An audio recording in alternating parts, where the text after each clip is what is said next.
Kashmir press service کی پیشکش، دن بھر کی ہیڈ لائنز کے ساتھ ہم آپ کی خدمت میں حاضر۔ وادی میں 32ویں روز بھی لاک ڈاؤن سے سناٹا، ہر سو خوف اضطراب، سنڈے مارکیٹ چھٹے ہفتے بھی بند۔ دنیا بھر میں اب تک 23,32,000 سے زیادہ معاملے، 1,60,000 سے زیادہ موت، 6 لاکھ سے زیادہ مریض صحت یاب۔ دلی میں لاک ڈاؤن کے دوران لوگوں کو نہیں دی جائے گی چھوٹ، وزیر اعلیٰ اروند کیجریوال نے کہا کہ کورونا کا خطرہ برقرار۔ لاک ڈاؤن کے دوران سرکاری احکامات کی خلاف ورزی، جموں میں ڈپٹی میئر سمیت 3 بی جے پی لیڈران کے خلاف کیس درج۔ سوپور میں سی آر پی ایف اہلکار کی ہلاکت ناقابل برداشت، کورونا کے باوجود جنگجوؤں کے خلاف آپریشن جاری، I G C R P F.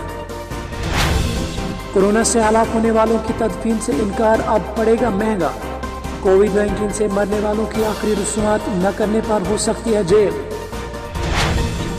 سوئی بک بڑگام میں انتظامی کارروائی کے دوران پرتشدد جھڑپوں کا معاملہ، ملوث نوجوانوں کے خلاف کریک ڈاؤن شروع، 12 نوجوان گرفتار۔